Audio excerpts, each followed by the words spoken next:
ناظرین، new drama serial ضبط کی کہانی جیسے جیسے آگے بڑھ رہی ہے مزید دلچسپ ہوتی جا رہی ہے۔ آنے والی ایپیسوڈ میں ہم دیکھیں گے کہ جیسا کہ بی جان عارفہ کو صاف صاف بتا دیتی ہیں کہ تم جو ہر بات کا الزام آئلہ پر ڈال دیتی ہو، پہلے جا کے اپنے بیٹے شامی سے بھی تو پوچھو کہ وہی آئلہ سے شادی کرنے کا خواہش مند تھا۔ میں نے تو صرف بچوں کی خواہش کو مد نظر رکھتے ہوئے اس رشتے کو جوڑنے کی بات کی تھی، لیکن عارفہ کو تو بی جان کی بات پر یقین ہی نہیں آتا۔ وہ تو سوچ بھی نہیں سکتی کہ میرا بیٹا اس آئلہ کو پسند کرے گا، کیونکہ عارفہ تو ہر وقت انہی کوششوں میں ہے کہ کون سی بات کو بہانہ بنا کر آئلہ اور شامی کے اس رشتے کو ختم کیا جائے۔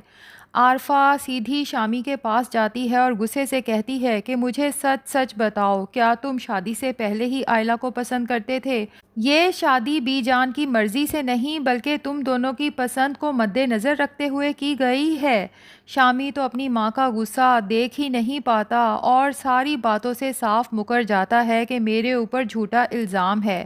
آئلہ مجھے پسند کرتی تھی لیکن مجھے آئلہ میں کوئی دلچسپی نہیں تھی۔ لو جی، عارفہ کو تو موقع مل جاتا ہے۔ آئلہ سے نفرت تو عارفہ کو ہمیشہ سے ہی ہے، لیکن اب جب اچانک آئلہ کی کال شامی کے فون پر عارفہ نے اٹینڈ کی، جس میں آئلہ کو تو نہیں پتا ہوتا کہ سامنے عارفہ ہے، وہ بولتی ہی چلی جاتی ہے کہ شامی، تمہیں اپنی امی سے ڈرنے کی کوئی ضرورت نہیں، ہم دونوں میاں بیوی ہیں، بس تم اپنی امی سے فوراً رخصتی کی بات کرو۔ عارفہ کو اب اس کے پیچھے کی وجہ تو نہیں پتا، البتہ اسے یہ غصہ بہت آتا ہے کہ آئلہ آخر میرے بیٹے کو جلدی رخصتی کے لیے کیوں اکسا رہی ہے۔ خیر ناظرین، دوسری طرف آئلہ تو بہت پریشان ہے، رو رو کے اللہ سے دعا کرتی ہے کہ اس کے مسئلے کا کوئی اچھا حل نکل آئے اور شامی کی ماں اس شادی کے لیے مان جائے، اس سے پہلے کہ اس کی پریگننسی کی سارے گھر والوں کو خبر ملے، کیونکہ آئلہ کی ماں بار بار اسے فورس کرتی ہے کہ اتنے دنوں سے تمہیں وومیٹنگ ہے، اگر فوڈ پوائزننگ ہے تو اس کا مطلب کہ وہ ٹھیک تو نہیں ہوئی، ہمیں فوراً ڈاکٹر کے پاس جانا چاہیے۔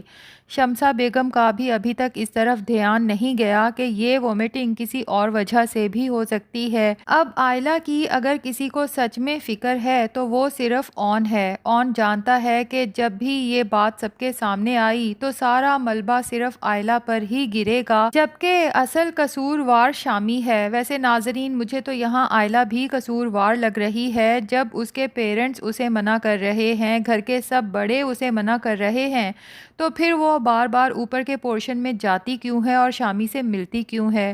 خیر، یہاں پر اون آئلہ کو ایک دفعہ پھر ٹکراتا ہے تو اسے کہتا ہے کہ تمہیں جلد سے جلد شامی سے بات کرنی ہوگی۔ آئلہ موقع دیکھتے ہی شامی کے پاس جاتی ہے اور اسے ساری حقیقت بتا دیتی ہے اور شامی سے کہتی ہے کہ اگر تم نے تائی جان اور تایا جان سے رخصتی کی جلدی بات نہ کی تو پھر مجھے مجبوراً یہ سب کو بتانا ہوگا، جبکہ شامی کے قدموں تلے سے تو جیسے زمین ہی نکل جاتی ہے۔ آئلہ سے صاف کہتا ہے کہ تم ایسا کچھ نہیں کرو گی اور نہ ہی میں تمہارے اس مسئلے میں تمہارا کوئی ساتھ دے سکتا ہوں، جلدی کسی ڈاکٹر کے پاس جاؤ اور اس مصیبت سے جلد جان چھڑاؤ۔ آئلہ تو شامی کا یہ روپ دیکھ کر حیران رہ جاتی ہے کہ اتنی محبت کی قسمیں کھانے والا انسان مشکل گھڑی میں میرا ساتھ دینے کی بجائے، میرے مسئلے کو سمجھنے کی بجائے اپنا آپ بچا رہا ہے۔ آئلہ شامی کو سمجھانے کی کوشش کرتی ہے کہ یہ جسے تم مصیبت کہہ رہے ہو ہم دونوں کی ہونے والی اولاد ہے اور ہم نے کوئی گناہ نہیں کیا،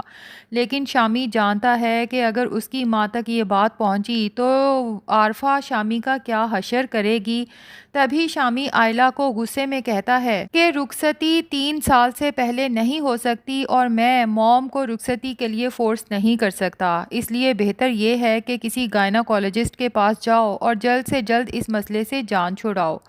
آئلہ کے لیے تو یہ صورتحال بہت سنگین بن جاتی ہے، اسے سمجھ ہی نہیں آتی کہ وہ کیا کرے۔ ادھر شمسہ ہے جو خود بھی آئلہ اور شامی کے رشتے سے خوش نہیں ہے، جب بھی بی جان کے پاس بیٹھتی ہے تو بس یہی گلہ کرتی ہے کہ آپ کو آئلہ اور شامی کا رشتہ نہیں جوڑنا چاہیے تھا۔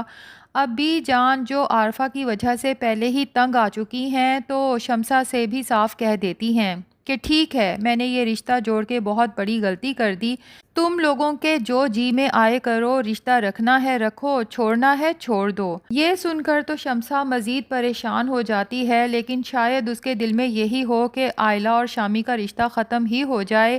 جبکہ دوسری طرف ثاقب صاحب بی جان کا غصہ دیکھ کر شمسہ سے کہتے ہیں کہ شاید بی جان اس بات پر ناراض ہیں جو ہم نے زویا کے لیے اون کا رشتہ ایکسیپٹ نہیں کیا۔ دوسری طرف ناظرین، آئلہ اب اتنی ہیلپ لیس خود کو محسوس کرتی ہے کہ وہ کس کے پاس جا کے اپنا مسئلہ بیان کرے۔ پھر اس کے دماغ میں اون آتا ہے کہ ایک صرف وہی ہے جو اس حقیقت سے آگاہ بھی ہے اور میری کچھ مدد بھی کر سکتا ہے۔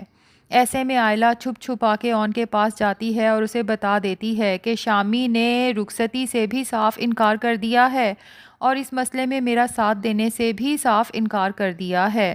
آئلہ جو اون کا بازو پکڑے کھڑی ہوتی ہے اور ادھر سے فاروق صاحب اور عارفہ سیڑھیاں اتر رہے ہوتے ہیں تو یہ منظر دیکھ کر شدید غصے میں آ جاتے ہیں۔ عارفہ جلتی پر تیل کا کام کرتے ہوئے کہتی ہے کہ تم دونوں یوں چھپ چھپ کر آخر کیوں مل رہے ہو؟ بندہ پوچھے دو کزنز کیا اوپن ایئر میں کھڑے ہو کے بات بھی نہیں کر سکتے؟ خیر فاروق صاحب آئلہ کو بھی بے عزت کر کے وہاں سے بھیج دیتے ہیں، جبکہ اون کو بھی اچھا خاصا ڈانٹ دیتے ہیں، اور پھر عارفہ ہی شاید فاروق صاحب سے کہتی ہے کہ میرے خیال سے ہمیں فوراً سے پہلے اس رشتے کو ختم کر دینا چاہیے، مجھے اس لڑکی کی حرکتیں کچھ ٹھیک نہیں لگ رہیں۔ تو فاروق، عارفہ، شمسہ، ثاقب اور بی جان کے پاس پہنچ جاتے ہیں تاکہ اس رشتے کو ختم کرنے کی بات کی جائے۔ ساتھ ہی فاروق صاحب کہتے ہیں ویسے بھی مجھے لگ رہا ہے کہ اون اور آئلہ میں کچھ چل رہا ہے۔ یہاں پر تو شمسہ بھڑک اٹھتی ہے کہ اچھا، آپ لوگوں نے اگر رشتہ ختم کرنا ہے تو ویسے ہی کر دیں، میری بیٹی پر اتنا برا الزام لگانے کی کیا ضرورت ہے، وہ بھی اس اون کے لیے، جبکہ میں اچھے سے جانتی ہوں کہ آئلہ اون کو شدید ناپسند کرتی ہے۔ بہرحال ناظرین، اب اون سب سے چھپ چھپا کے آئلہ کو ڈاکٹر کے پاس لے کر جاتا ہے تاکہ اس کی پریگنینسی کو ختم کرایا جا سکے، لیکن آئلہ جب ڈاکٹر کے سامنے بیٹھی ہوتی ہے تو اون کو عجیب سی بے چینی ہوتی ہے، کیونکہ اسے اندازہ ہے کہ جو کچھ ہونے جا رہا ہے اس سے آئلہ کو کتنی تکلیف ہو سکتی ہے۔ اب یہاں پر یہ ممکن ہے کہ اون فوراً آئلہ کو جا کے روکے کہ تمہیں پریگنینسی ٹرمینیٹ کروانے کی ضرورت نہیں ہے، میرے خیال سے تمہیں سب کو یہ بات بتا دینی چاہیے، لیکن لگتا یہی ہے کہ آنے والی ایپیسوڈز میں آئلہ کی اس پریگنینسی کا سارا الزام شامی اون پر ہی ڈال دے گا کہ اون کے ساتھ ہی تو آئلہ چھپ چھپ کے ملتی تھی، اور شامی کی ماں عارفہ شامی سے کہے گی کہ ابھی سب کے سامنے آئلہ کو طلاق دو،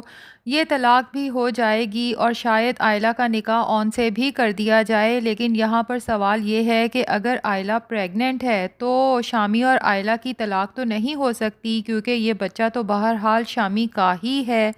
تو ایسے میں آئلہ اور اون کا نکاح کیسے ممکن ہے؟ اور دوسرا یہ کہ آج کل کے دور میں تو آرام سے ڈی این اے رپورٹ بنا کے سچ کو پروف کیا جا سکتا ہے، لیکن دیکھتے ہیں کہ ڈرامہ کس طرف جاتا ہے۔ ویسے ناظرین، آپ کو کیا لگتا ہے، کیا آئلہ اپنی پریگنینسی ختم کروائے گی یا نہیں؟ کمنٹس میں ضرور بتائیں۔